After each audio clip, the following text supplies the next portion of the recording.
শিক্ষার্থী বন্ধুরা, তোমরা যারা এসএসসি 2027 আসছো তাদের জন্য আজকের আমার এই সংক্ষিপ্ত ভিডিও।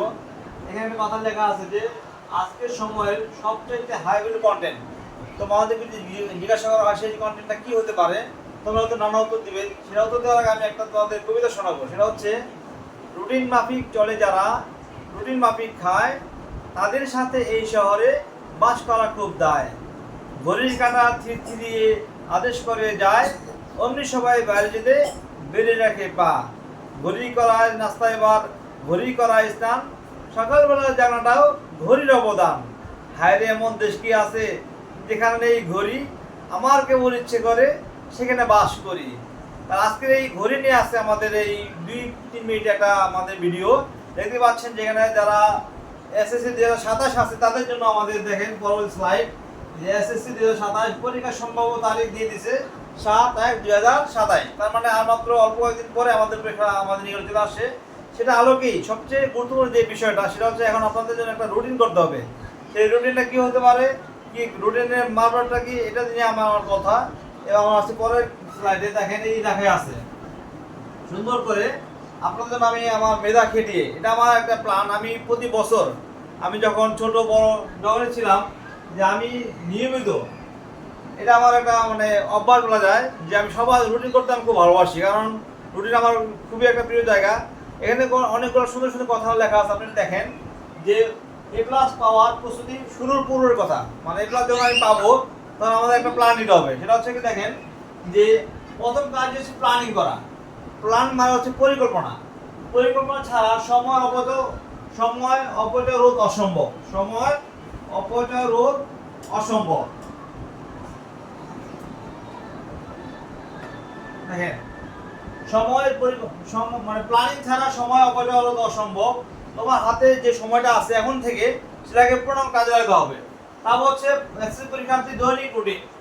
এই দেখেন যে রুটিন সম্পর্কে যে কথা বলা আছে যে রুটিন সবসময় উপকারী। একটা রুটিন থাকা মাত্রই কি, এই যে আমার মেয়ে আমাদের আশামণি, সে ক্লাস 2-তে পড়ে, তার জন্য আমাদের ওয়ালে একটা রুটিন টানানো আছে দেখবেন, ঠিক আছে। তারপর সে দেখেন আমাদের, তার মানে কি রুটিন সবসময় উপকারী। সবসময় কি উপকারী, স্ট্রিক্টলি মেনটেন করতে না পারলেও একেবারে রুটিন না থাকার চেয়ে উপকারী। আসল কথা হচ্ছে পরিশ্রম।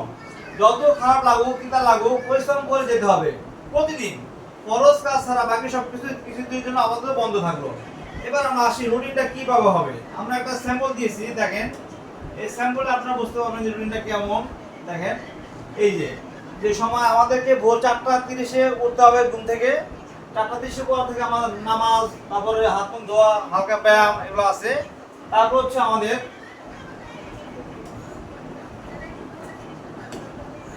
কঠিন বিষয়গুলা, তারপরে যারা সায়েন্সে আছেন কঠিন বিষয়, সকালের নাস্তা আছে, তারপর বাংলা ইংলিশ আছে, বিরতি আছে, মানবিকের জন্য বিজ্ঞানের জন্য বিষয় অধ্যয়নগুলো আছে, দুপুরের খাবার বিশ্রাম আছে, হালকা বিষয় আছে, ইংরেজি গ্রামার আছে, বাইরে হাঁটাহাঁটি, নতুন অধ্যায় পড়া, রাতের খাবার, গুরুত্বপূর্ণ প্রশ্নগুলো লেখা অনুসরণ করা, দিন শেষে নোট দেখা বা রিভিশন দেওয়া, সবশেষে রাত 10:30 ঘুমিয়ে যাওয়া।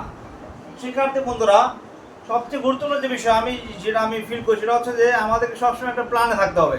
প্ল্যানটা কি, আমরা দিনে হয়তো সর্বোচ্চ 1 থেকে 1.5 ঘন্টার সময় আমরা রিক্রিয়েশন, খেলাধুলা অথবা অন্য কাজ বাই করবো। বাকি আমাদের যে রুটিনটা রাত 11টা থেকে ভোর 4:30 পর্যন্ত আমাদেরকে ঘুমাতে হবে। এছাড়া আমাদের লাইফে আর কোনো ঘুম নাই।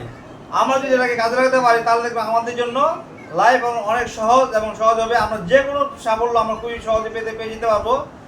আমাদের সামনে আমাদের এসএসসি পরীক্ষা আসছে, তারপর আমাদের এইচএসসি পরীক্ষা আসবে, তারপর অ্যাডমিশন টেস্ট আসবে, সবশেষে আসবে সবচেয়ে জব টেস্ট। আমরা এখন থেকে যদি নিজেদেরকে প্রিপেয়ার করতে পারি তাহলে আমাদের সবচেয়ে ফাইনাল ডেস্টিনেশন জব টেস্টে আমরা খুব ভালো করব। এটা আমাদের প্রত্যাশা রেখে আমার ভিডিও এখানে শেষ করছি। নতুন কোনো ভিডিওর জন্য আপনাদেরকে দেখার আহ্বান জানিয়ে সবাইকে আসসালামু আলাইকুম রহমতুল্লাহ।